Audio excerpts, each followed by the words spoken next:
Hello, everyone. My name is Nina Fernando. I'm the executive director of Shoulder to Shoulder. And if you don't know, Shoulder to Shoulder is a multi faith coalition based campaign of religious denominations, faith based and interfaith community organizations, and individual people of goodwill who are building a society where all people are treated fairly, respectfully, and with dignity through the work of countering anti Muslim discrimination here in the United States. So, as a part of our monthly conversation series, Shoulder to Shoulder is hosting this important and timely conversation on Muslim Jewish relationships, featuring Aziza Hasan and Andrea Hodos, who direct a Los Angeles based organization, NewGround, a Muslim Jewish partnership for change, and Sabeeha Rehman and Walter Ruby, who recently co authored a book entitled We Refuse to Be Enemies: How Muslims and Jews Can Make Peace One Friendship at a Time. And I just want to take a quick moment and share my screen so you can see an image of the book. So, one moment. Here we go. So this is the image of the book, and we're going to send a link in the chat for you to check out and consider getting your own copy as we hear from the authors of the book today. And I also want to quickly show you the website of NewGround, and we'll send the link there too to check out all of their amazing programming, what they do, how they do it, and we're going to hear more from these leaders today. So, without further ado, let's kind of dive in. I've had the privilege of following the work of these four leaders you're about to hear from, and they're making ripples and waves of change in their respective communities, starting with relationships. And I'm excited for this conversation, which has been a long time coming and even more so relevant today. And each Muslim Jewish set, Aziza and Andrea and Walter and Sabeeha, they're based on either coast of the country. And they have very different and unique approaches to this work. And you can read more about their bios, which we'll share in the chat, and link again the website and the book for you to explore. And first, we're going to take a few minutes to hear from our speakers to introduce their work, their respective frameworks and approaches to Muslim-Jewish relationships, and give us a sense of why they got into this work and why it's so important. So first, let's hear from Aziza and Andrea. Thank you, Nina. It is such a pleasure to be with you today. NewGround focuses on transforming community through the power of relationship. We believe that being stuck is a choice, and that when we're in relationship, having disagreements is a natural part of life, and that when we work through it, we can find a way together and we can figure out where we can build. And so NewGround really focuses on a number of programs, some of which are longer, 10-month programs for professionals, for high school students who are willing to commit to an ongoing building of relationship and gathering together and diving into the harder conversations. And then we have public conversations where people from an iftar, which we always hold at a synagogue, except during COVID years in which we were online instead. So it's something sacred, a sacred time in the Muslim calendar in a sacred Jewish space. And you can actually check out our iftar online, where we had the call to prayer from different synagogues across the city, and storytelling events. So the idea is getting people in front of each other to not only witness each other, but to really appreciate each other and to appreciate the experiences, even and especially when we disagree. And to give you an idea, like, I'm here because it's personal. I grew up to a Christian mom who's a Methodist from the Midwest, and my dad is Palestinian. I was born and raised in Amman, Jordan. And I just remember a wonderful childhood and one that had plenty of tension in it, because of that, the differences in us being loved and not accepted all the time. And in 2005, my siblings and I decided to go from Jordan to Jerusalem, to Khubab. So my dad's family is from this little tiny village of Khubab. And I remember going and feeling like, whoa, like I can't believe we're here. Like it's so far away. And yet so close all at the same time. But the part that really sticks with me is I remember walking through the streets of Jerusalem, and my uncle had told me, he's like, Jerusalem is so holy, you feel the holiness in the steps as you walk, take each foot in front of the other. And I remember thinking, okay, Jerusalem, let me feel the holiness. And I couldn't feel it. I couldn't feel anything. And then I walked into the Dome of the Rock and I put my hand on the stone and I felt this surge of energy and I just kept weeping. The tears were falling.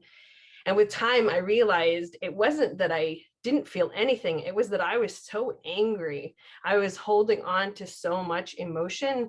I cared so much because up until that point, I had been thinking, you can take your religious doctrine, Christians, Jews, and Muslims, as people of faith who would hurt another. I can't identify with that. And I had heard so much justification of hate or violence towards the other that I couldn't relate to it at all. And as I processed that moment, I realized that actually I care a lot. And it's essential for us to be able to wrestle with our own selves, but also to create space for each other to be able to figure out where we can stand side by side and not just give in to voices that might be calling for, or that do call for, the hurt of each other.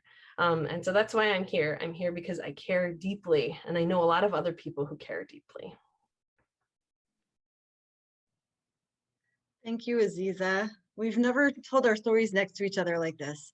And I just want to thank everyone for creating, Nina for creating the space, Walter and Sabeeha for creating the moment to launch this. So I'm going to start my story in Jerusalem. I spent 2 years in Jerusalem reconnecting with myself as an observant Jew.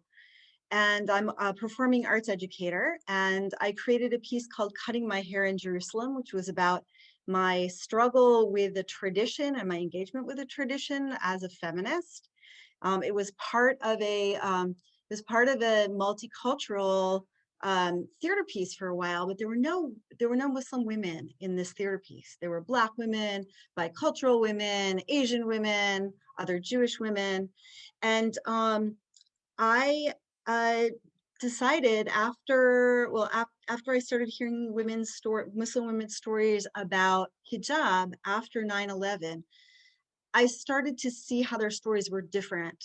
There was fear associated with covering and uncovering. That was not part of my story, but issues of identity about covering or uncovering were very much my story. And so that was sort of the beginning of my beginning to engage with Islam as a Jew. And I got involved for all the reasons. One, as a religious Jew, just completely fascinated by the parallel natures of our religion. More than anything else I had ever seen or experienced, there was this sort of resonance and kind of back and forth call and response. And I was very concerned about Muslims in America and the fear that they must be feeling. And I was also very clear about the fear that existed between our two communities.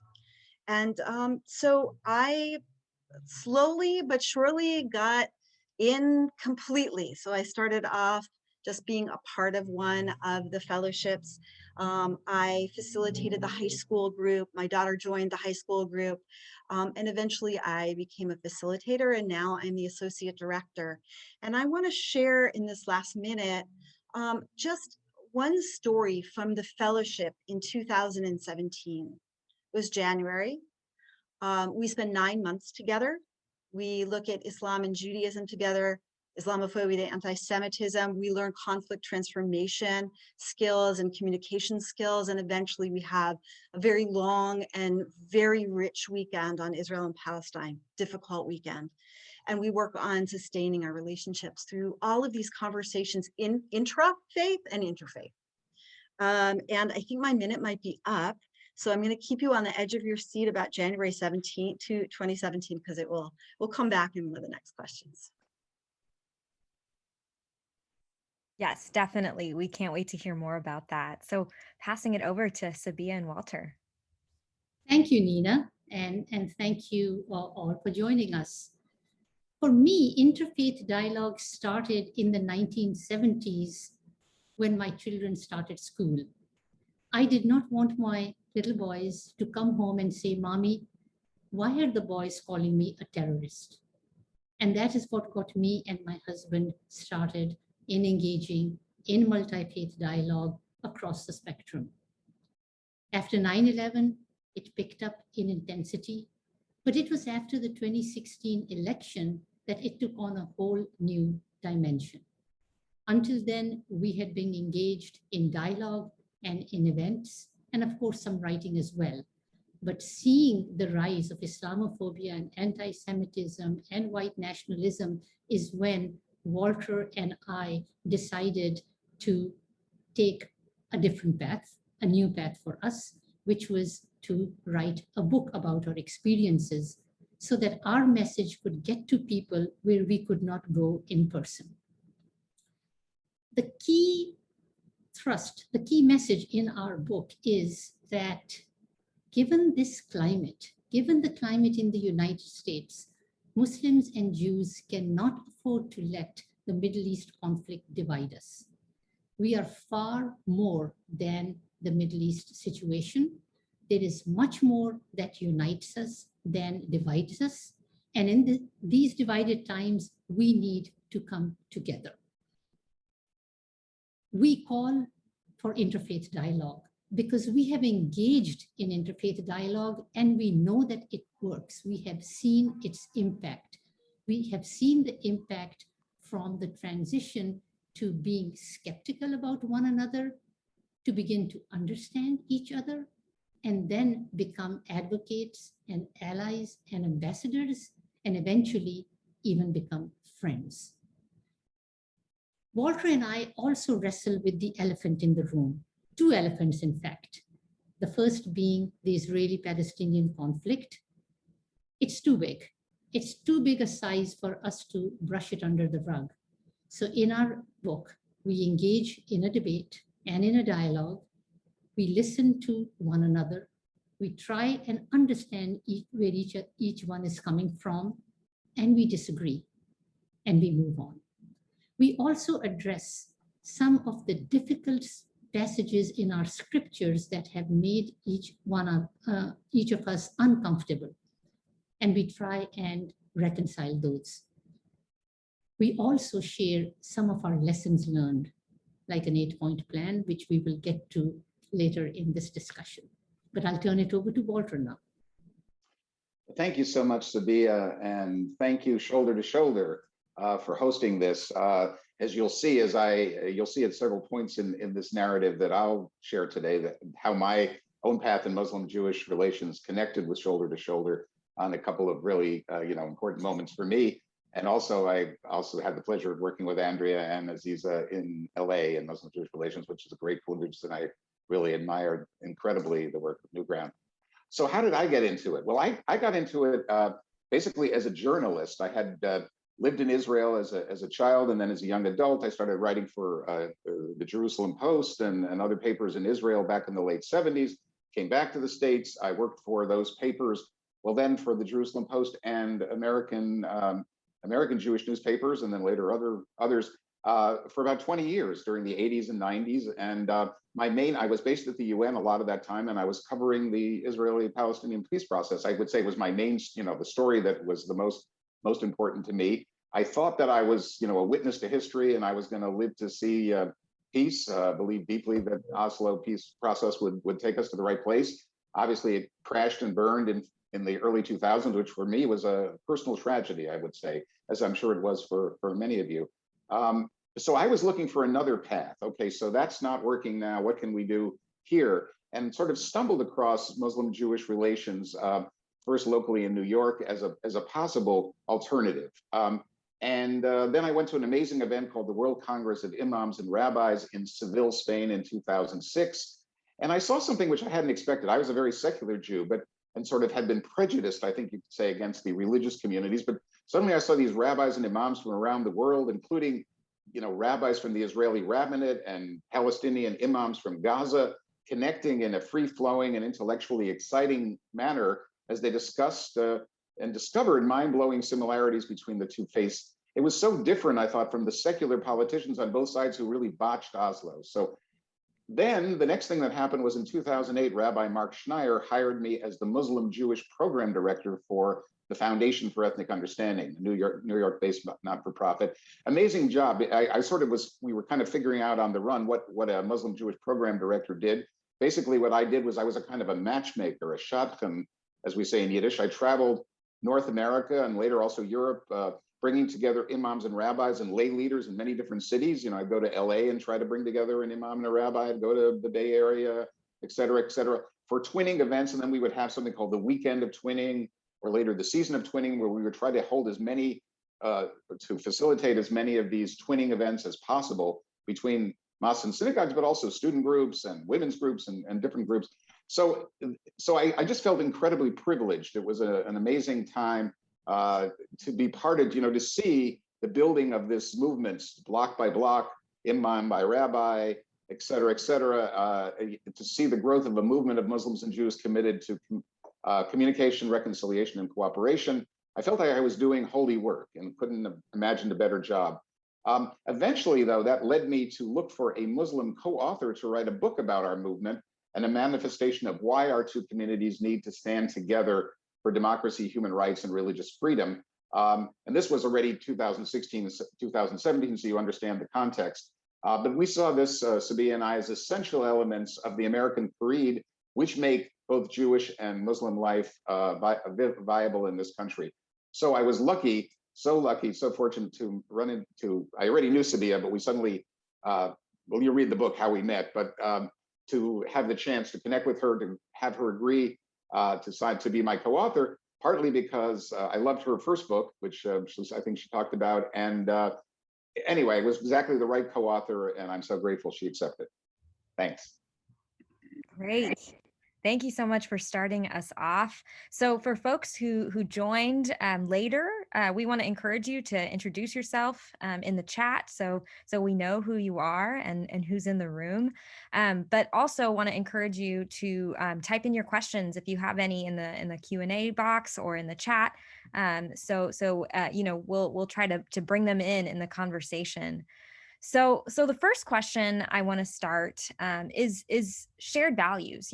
Shared values can be a powerful way to ground and connect us to ourselves and each other, and also motivate and guide us in our work. It could be, something that we look to for direction. So I want to ask you each, what's important to each of you in creating and cultivating Muslim-Jewish relationships? What values are important to you? And I'll say for me, a value of mine is just that, being in relationship. And I think relationships are a super powerful way to connect us and be with each other and sustain what it means to live together. So I'll ask you all, what's a value of yours that inspires you in this work? Would you like to start? I'm happy to jump in just because you mentioned relationships. So, that's at the core of what we do, transforming community through the power of relationship. And for me, the window is in the ability to gain perspective, and you connect differently. You see the work differently. I remember, so I'm a student of history, and I just love to read the stories in history. And I was in complete, jaw-dropping shock when I read historians' works, Israeli historians on Palestinian narratives in college. And I was like, this is a whole different, totally not what I knew. And it was just I couldn't believe that we were in such different places. It was your whole world is just shattered. Not shattered in the sense of I don't believe what my dad has told me, but that we could have such different narratives. And I hadn't been exposed to it, but then also the complete denial and dismissal of my family's narrative. And so what happened to me through relationship is I started to see things that I hadn't been able to see before. but more than anything, like I was able to be seen in ways that had changed the dynamics, and it changed from a debate to a real genuine exchange where people were sharing. And I have watched over and over again as stories and personal relationship have helped people see and gain perspective so much different than any debate could have ever done. And it really comes back down to the relationship, because there's hopefully mutual respect and the willingness to afford dignity to another and to really see each other as another human being. And I feel like relationships are what's going to carry us through this. I would also say, I would be remiss, like NewGround's values are actually on our website. There's 7 of them, and I encourage you to look through every single one of them. It's under our mission and vision page.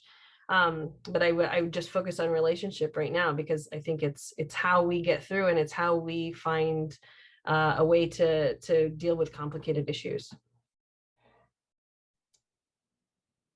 Can I jump in next?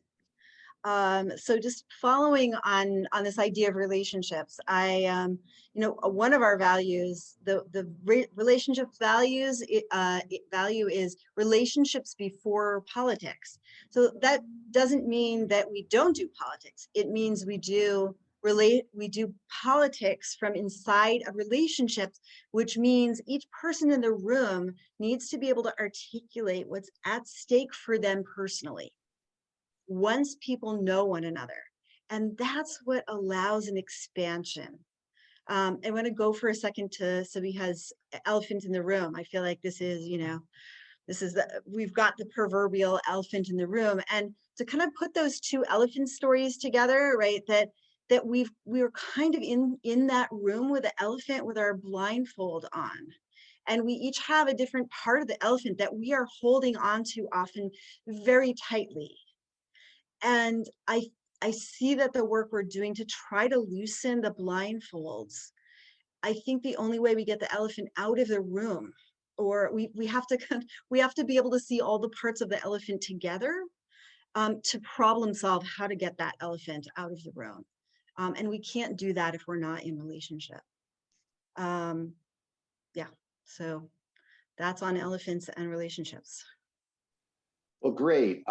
So Sabeeha and I identified 4 values or principles which we believe exemplify our work together in the larger Muslim Jewish movement.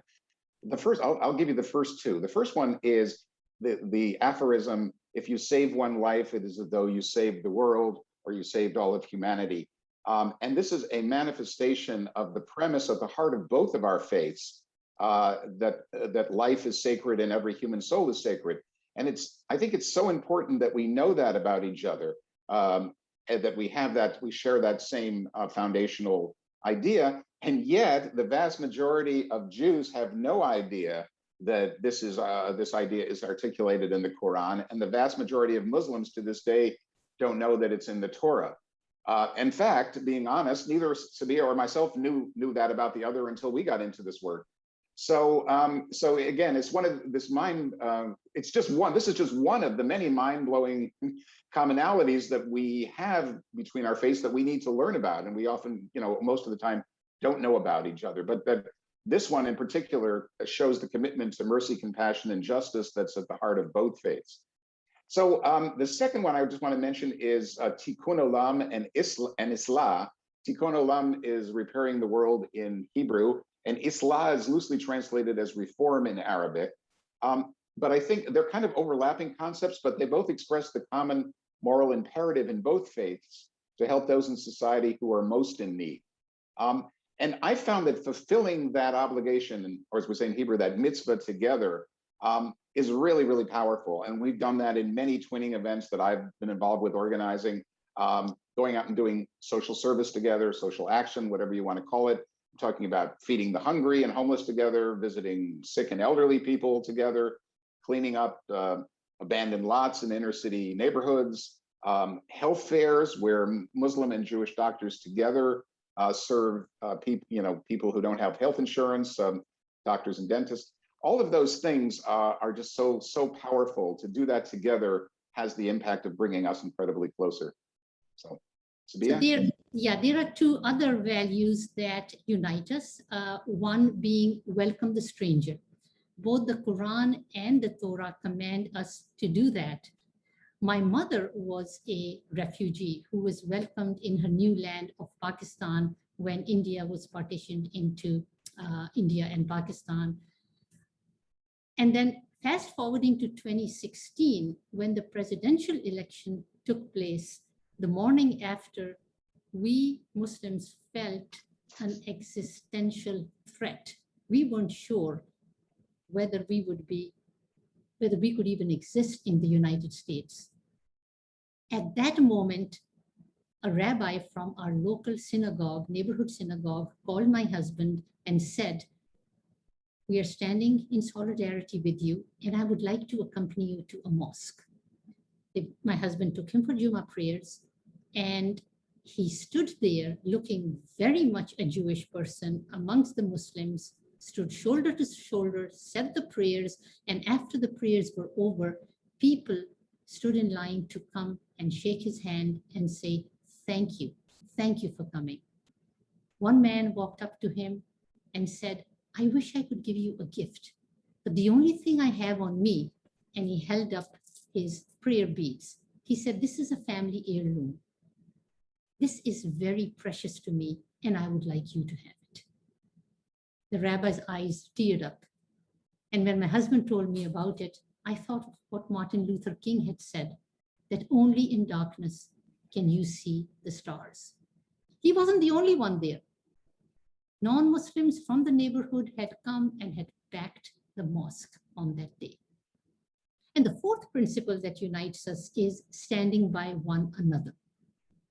We know what happened after the 2016 election when anti-Semitism reared its head and Jewish cemeteries were desecrated.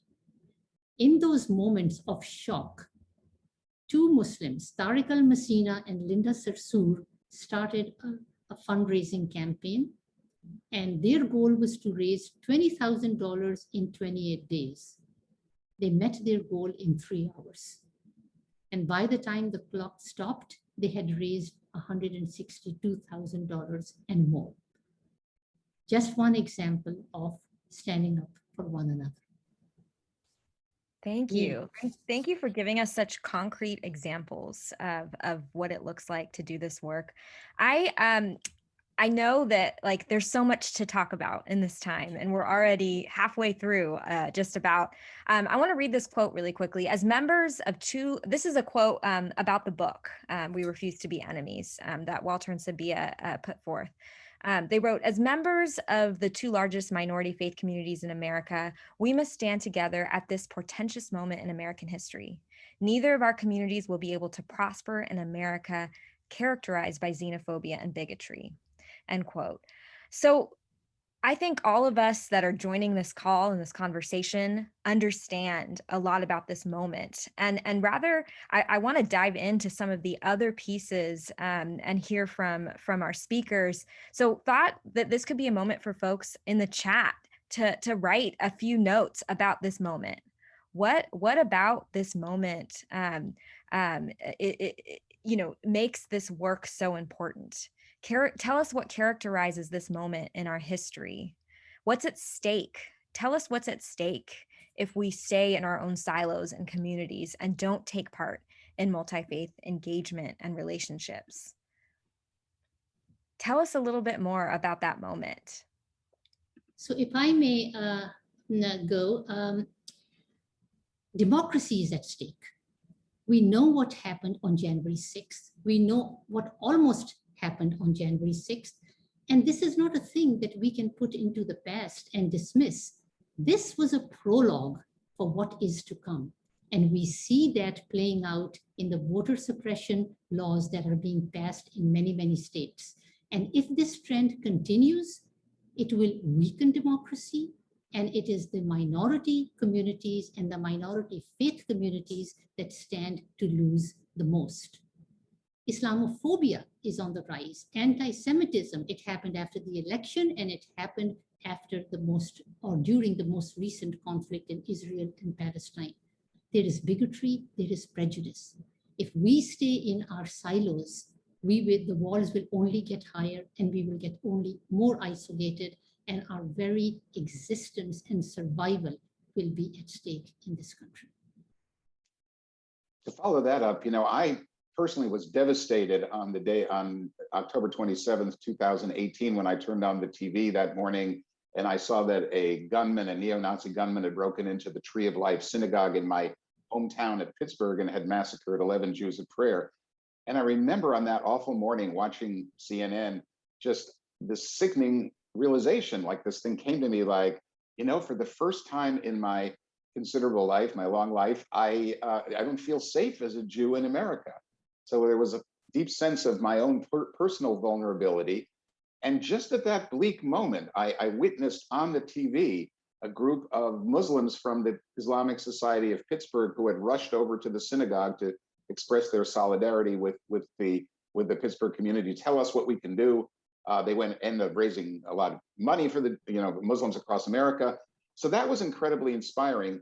And maybe that helped me at that moment, or thinking about it a day or two later. Okay, I don't feel safe as a Jew in America, but I'm not the only one who's not safe. And not only are Jews not safe, but neither are Muslims, African Americans, Hispanics, Asians, gays, and various minorities. We're all equally at risk in an America with a growing white supremacist, fundamentalist Christian ideology and an America awash with guns. So over the past 5 years, we've seen murderous attacks on all of these communities and more. That is why we must all work together to protect democracy and diversity in America. Thank you so much, Walter and Sabeeha. So now it's time for my story in 2017. So we had done our anti-Semitism session in December of 2016. And we were coming back after the inauguration in 2017 to look at Islamophobia. Or I can't remember which we did. We do something called a spectrum exercise. So on one side, we have people stand if they feel very safe, and on the other side of the spectrum, if they really don't feel safe. And we posed several different questions. We asked everyone if they felt personally safe or personally unsafe. And I would say it was sort of halfway, this part from the I feel sort of safe to the I feel personally safe. That's where most of the people were. There were a few people over here. And then we asked people to stand where they felt their community was in the greatest distress. And you could see people start to move more toward the side where they were feeling greater risk for their community. And then we asked people to stand where they were feeling about the other's community. And everyone ended up toward this side of our spectrum. This is what it means to stand together, to see the risk that the other is at. And I think that it is, I don't want to say easy because none of this is easy, but it is much easier to do that when the threat is coming at us from the outside. I don't know how many of you, when you get part of being in relationship is all of the amazing text messages that when you're feeling shaky come in from the people who love you and the people you love. When there are things happening in the Middle East, it's much harder and people feel lonely. They feel abandoned. When people know that they have family members on the ground in Gaza and they haven't been reached out to, or they know that there was an incident in Los Angeles and somebody in their community was impacted and people didn't reach out. And our work is really to help people come back to the table in these hardest of times, that we need to be able to look at the Islamophobia and anti-Semitism between us. So we have the capacity to be together in the moments when it's coming from the outside. Thank you, Andrea. Yes, enabling our capacity. You're reminding me of a study that came out of the University of Pennsylvania, had a number of researchers on it, but basically what they describe is that, you know, in these moments when we're feeling like we're under attack in different ways, whatever that is, um, it's not our lack of empathy that's the problem. It's actually when we empathize so much with our own and we see the other as a significant threat, that's when we're capable of doing major awful things to others. And right now we're in this moment in America where I mean, we're living through the growing pains and the tension of what it is to become a minority majority country. And it's happening, like, you know, we're actually in the middle of it. And if we really want to be able to create space in a way that really matters, it means coming together and finding ways to create real, genuine space for each other so that we are like not just protecting our own, but trying to expand just a little bit more to help us see each other and to not dehumanize each other. It's interesting because the study actually says that if you really want to deal with the core of the issue is you need to invest in getting people to talk to one another. Like that's actually listed as the main antidote. Um, and Walter, and Sabeeha, you're reminding me, like I was standing inside of my mosque at the Islamic Center of Southern California. I'm an active volunteer there. And I remember standing in the lobby some years ago and I was coordinating one of these events. It was like open mosque day. And so I'm coordinating all the volunteers, asking them we were doing tours and storytelling and all these different things at our mosque. The whole idea was to be open. And I remember the chief of counterterrorism for LAPD walking through the front door. And I was like, wait a second, like I invite a lot of people. That wasn't one of the people. Like, what's going on? And with time, I realized that actually they had just made an arrest and he showed up with a lot of his people to say, like, we're here for you. Someone had been calling the Islamic Center and had just been arrested and had a huge like all sorts of weapons and ammunition in his home. And he'd been making some major threats. And I remember in that moment standing in that lobby and my knees were shaking. And I was thinking to myself, Aziza, it is one thing to be an activist, to take care of community, to be active in your house of worship as a single person. Now you have two little boys and you have an obligation to stay alive for them. Like these are different kinds of risks. And I had all these flood of questions about whether or not I should be in my own house of worship. And my dear friend, Rabbi Susan Goldberg, called me and said, I just heard about the news. I'm there for you. And I'm going to be there as soon as you have services next weekend. And to her credit, she not only showed up, she brought her children with her, the most precious in her whole entire universe were with her in a moment when I had been questioning whether or not I should be standing in that lobby. And it reminded me of the power of what it means to really be there to help us even own our own spaces, not just be there for each other. And that's why as like Tree of Life broke our hearts, like I witnessed people showing up for each other. And then again, after New Zealand, showing up for each other in ways that I have never seen before. There's a lot at stake. And I think part of it is our ability to create space that is safe for ourselves, to fully be ourselves and to be able to be there for each other so that we do have a future with our children. Thank you. Thank you so much. I was getting emotional thinking about it. Something I keep coming back to for myself in this work is our future and our children. I'm a new mother, and it just means so much. Everything that we do, is shaping the future. Everything that we do now, and so, there's a lot here. There's a lot of conversation happening too in the chat. There's so many different perspectives and approaches to this work. There are elephants, as was named in this work.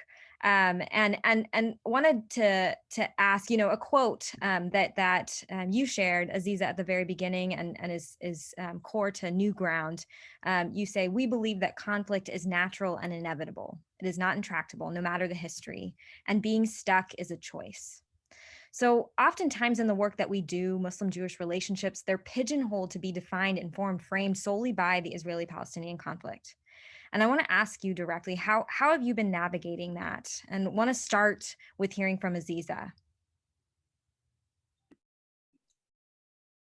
It's by being fully honest and being our full selves.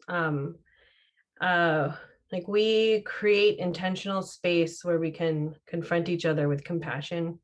And so, people go through our program, we have these long retreats, which are really just code word for it's going to be multiple days and you're going to be exhausted afterwards, because it's a huge emotional labor to be able to listen and to speak your truth when you are so filled with so many strong emotions.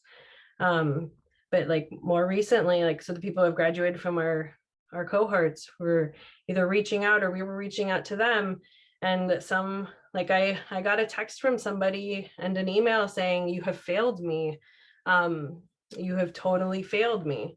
And so it was reaching out to that person and saying, I hear you, and talking through it, and holding that strong emotion and honoring it, and honoring the vulnerability in it. And eventually that person turned around and not only showed up and continued to show up to our events, but like brought in one of a really incredible Palestinian story that we also, person who told a personal story in our session, to be able to say, to share her experience.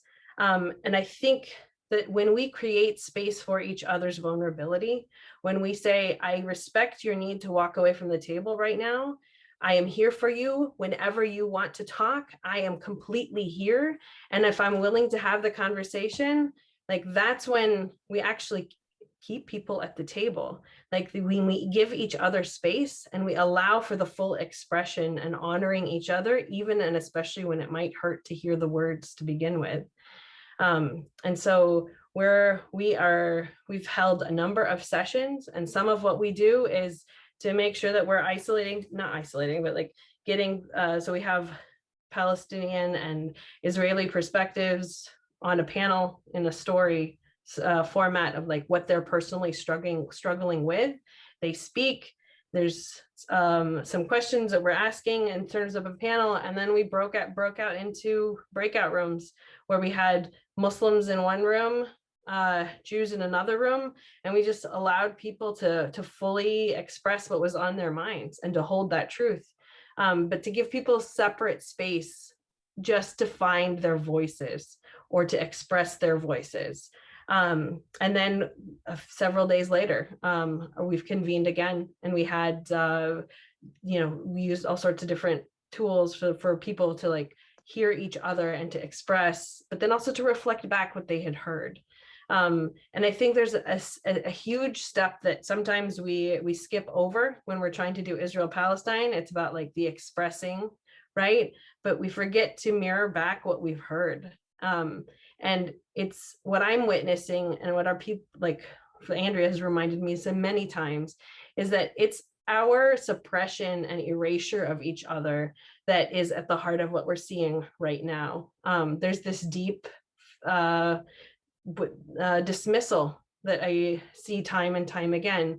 And when we can actually create space for each other and say, your story not only matters, I will listen to it and I will give it its due, and I fully respect you as a human being, and I'm going to ask you to hear my story in its full authenticity as well. That's when we create space to be able to be in the same place together and to figure out where we can move. Otherwise, we're suppressing, and eventually the pressure cooker is going to flip its lid. And that's why it's important to let us vent the steam, but to really be willing to allow people to be themselves, their full authentic selves. Thank you. Thanks for sharing like a very concrete way folks can sustain and stay in relationships, stay in conversation and amongst difference. Like it's normal to have different opinions and different approaches. And that's the beauty of life. And not just as individuals, but also as organizations. And that kind of gets to one of the points that was brought in the Q&A about just different approaches and perspectives, that we work, but it doesn't mean we shouldn't work together. It doesn't mean that we should stop and close the door to difference and to people who think differently and organizations and efforts that are different. But we can come together around, different pieces, whether it be we live in the same neighborhood and we want to live together well. We want to know our neighbors. It could be an issue, and that's a part of what Shoulder to Shoulder is here. We're working on an issue together in order to build the society we want to see.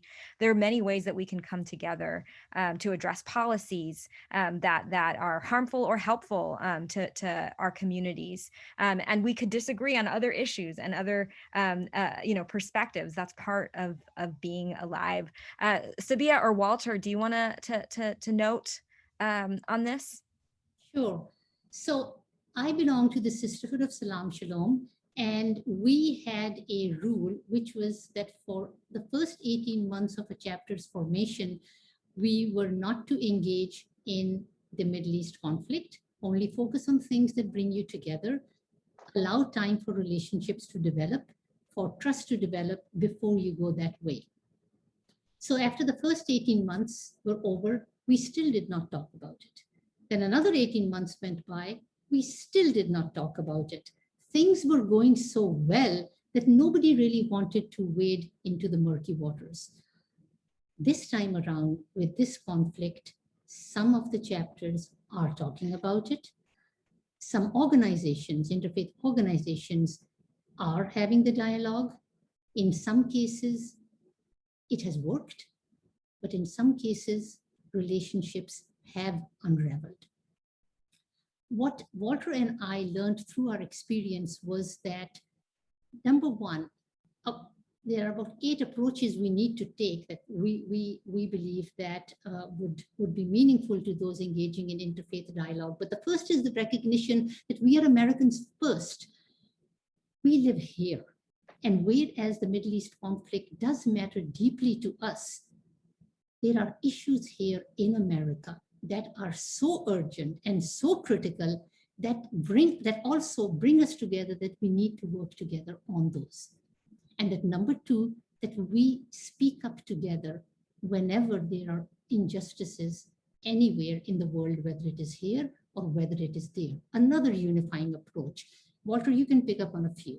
Sure, a few more. Number 3, Muslims and Jews we believe Muslims and Jews here in America should support the work of NGOs in Israel, Palestine, working to improve conditions on the ground and save lives. And this is one way we can deal better with the Israel-Palestine elephant in the room, that we can maybe even turn it from a net negative to a net plus. Because if we can, I'm involved in a group now called Project Rosanna, which is involved in helping to bring sick Palestinian children who have cancer or who need kidney dialysis, getting them to hospitals inside of Israel through a network of volunteer drivers on both sides.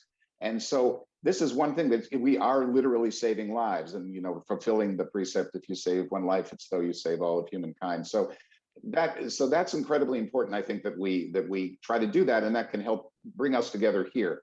Another one, number 4, we need to allow others to speak up whether we agree or not. So there are obviously many in the Jewish community, including myself on occasion, who have been offended by some of the comments by Representatives Rashida Tlaib and Ilhan Omar.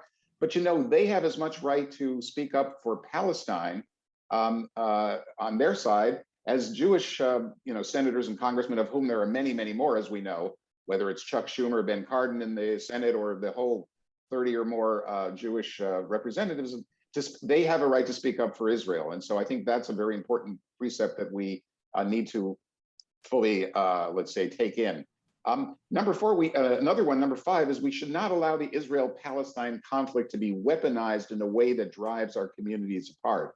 And again, we've seen a lot of that. We saw a lot of that, obviously, from Trump specifically and playing on that. But there's other things like the effort that much of the Jewish community has, in my mind, mistakenly supported, of criminalizing the BDS movement, for example. Now, I personally do not support the BDS movement, but I believe its advocates have a perfect right to engage in that and to try to shut it down as a kind of against free speech, or criminalize it, really. And also this definition of anti-Semitism from the International Holocaust Remembrance Center conference, I believe, which is a very loose definition, which makes it, you really can shut down any criticism of Israel as somehow being anti-Semitic. That's very, very wrong-headed.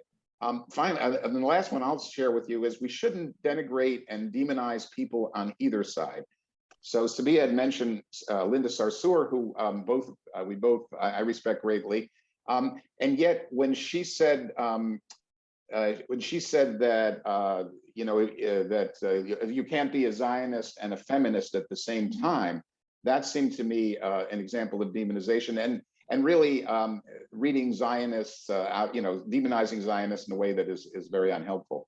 Sabeeha, you want to finish? And then just two other points to sharpen the interfaith dialogue and its impact is that Muslims should engage with mainstream American Jews who consider themselves Zionists rather than allying themselves exclusively with anti-Zionist groups.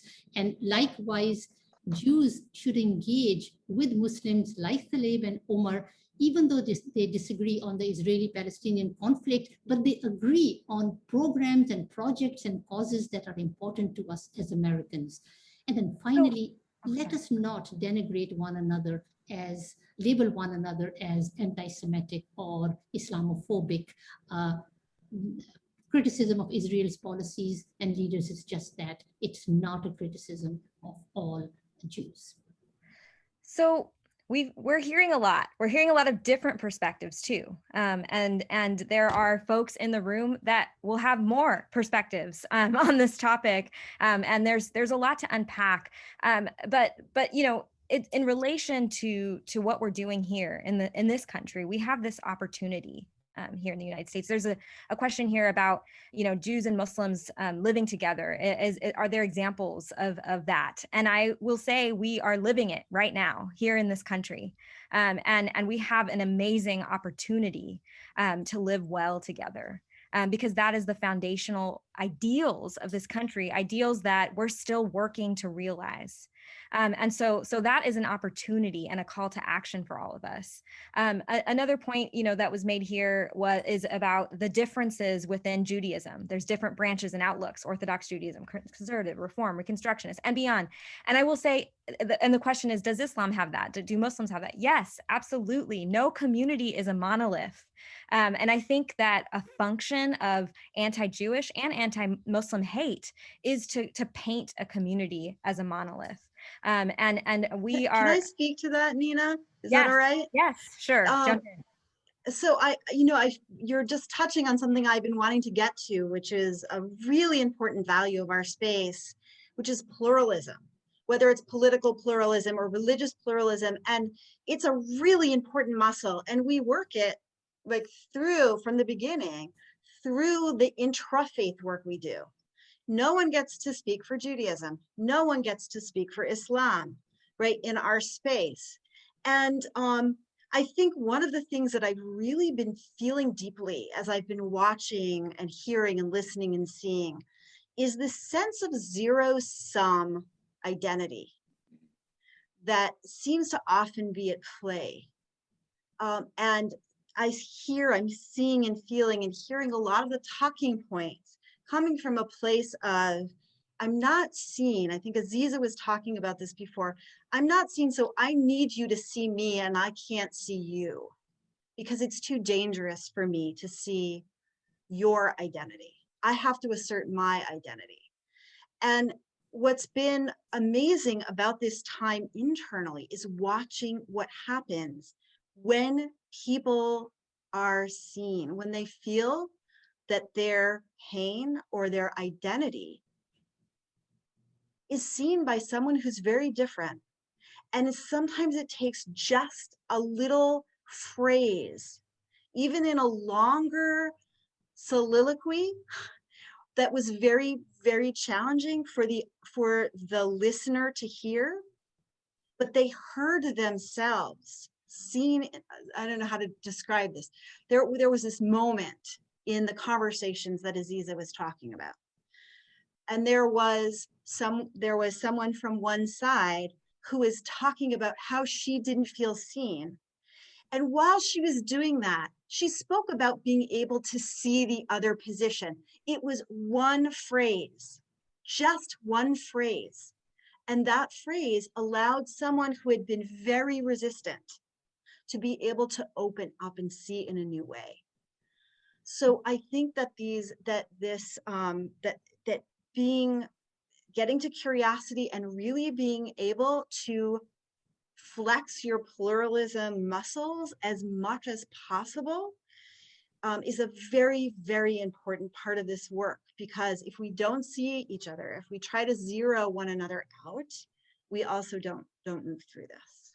And we need to get to the place where our humanity is recognized by everyone. Absolutely. Like our individual humanity, we each are our own people, and I think the functions of the hate we experience takes away that humanity, that individual in the work, and who's impacted by it. So, we're coming up on the hour. There's so much more to unpack. There's more questions that we didn't even get to that we were wanting to hear from. And we may continue the conversation, after we close the program, just to honor folks' time. But want to ask in 30 seconds or less, and I have my timer. So just a sentence or less to share, each of you to share, what keeps you in this work? This work can get rocky. What keeps you in this work? If you could just very succinctly tell us what keeps you engaged. I'm going to go first because I kind of just said it, so it'll be fast. Seeing people see one another and seeing what that opens up, the possibilities that get opened up, that keeps me in the work. And my kids and other people's kids. That's what keeps me in the work. What keeps me in the work is the impact of it, and knowing that pushback works and dialogue and face-to-face encounter works. I saw it when the travel ban was imposed, and I found myself in Times Square with people raising placards saying, "Today I'm a Muslim too," and they were not Muslims. I saw it when the Jewish people on the day of Sabbath made their way to JFK Airport to sit on the hard, cold floors and file petitions and got it overturned. And I saw it when my friend, a rabbi, came and sat with me and talked with me through the conflict. That is what keeps me going.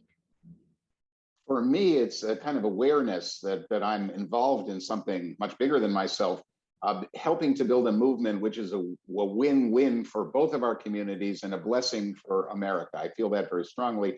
And having had there's certain wonderful moments. I mean, I just want to share one, testifying at a zoning hearing in Northern Virginia for a mosque that had been held up for years, and had to go through all this time-consuming stuff that wouldn't happen in a million years to a church or a synagogue. But coming there as a Jew, testifying on behalf of the mosque, and I felt I didn't do very much, but having the members of the mosque come up to me and say, thank you, that made all the difference in the world for us. Just that moment alone was worth it all. These are all beautiful. You're taking me down like this last hour in such a beautiful and important way. If we go back to that moment when I was at the Dome of the Mosque, Dome of the Rock, inside Jerusalem, I realized that, I can secede the narrative, the stories to the voices that will literally cause destruction and rip us apart. And I care too much to let that happen. And I think it's important for every single one of us to step up and say, no, this is not okay. I believe in a world where everyone is not only welcome, but will be honored, will be cherished. And that's why, I'm part of initiatives that really bring out every single human being as an honored participant and someone who belongs.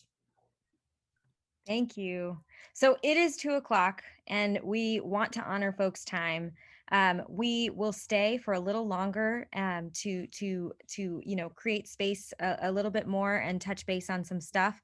But want to close by hearing each one of you, again, 30 seconds or less, so quickly, tell us the name of someone who would be proud of you for doing this work, for having this conversation. And I invite those that are listening to type in a name in the chat. Tell us one name. So I'll say for myself, my baby Ayan, for the future for him, but also beyond. For me, it's my mother, Helga Ruby, who died before I got involved in this work. She loved what I was doing as a journalist, but she herself was kind of an activist. And so I think she would have deeply, deeply appreciated it. And I was able to share her story as a refugee from Nazi Germany at a shoulder-to-shoulder sponsored event in Washington in June of 2018, and tell her story and what had happened to her and what was happening to Muslims at that time with the odious ban, so the travel ban. So I really, that was a great moment for me. Thanks, Walter. Andrea, Sabeeha, Aziza. I'm thinking about my friend Jessie today. We've known each other since college and planned on raising kids in the same place. And she's in Jerusalem, and she's spent the last 30 years doing peace work there, raising kids there. And she's also my kid's mom in certain ways, and back at her. So about Jess. And my mother, Baruch, who imparted in me the values that I have been able to live with, of pluralism and of inclusion. She always wanted me to write, and write seriously, which I always put off. And it was after she passed away that I decided to honor her memory. I resigned from my job and I made writing my second career in her honor. So beautiful. My name is Farouk Ali Hassan. That is my father. And when I was, I don't know, ever since I was 3, I remember standing up in the living room. Everyone was always drinking tea. And to him, he would always ask me, Aziza, what is your name? And I would say, Aziza Farouk Ali Hassan min al-Qubab. And it just means it's all my multiple my dad's name, his dad's name, and from Qubab. Qubab is a little village that he is from.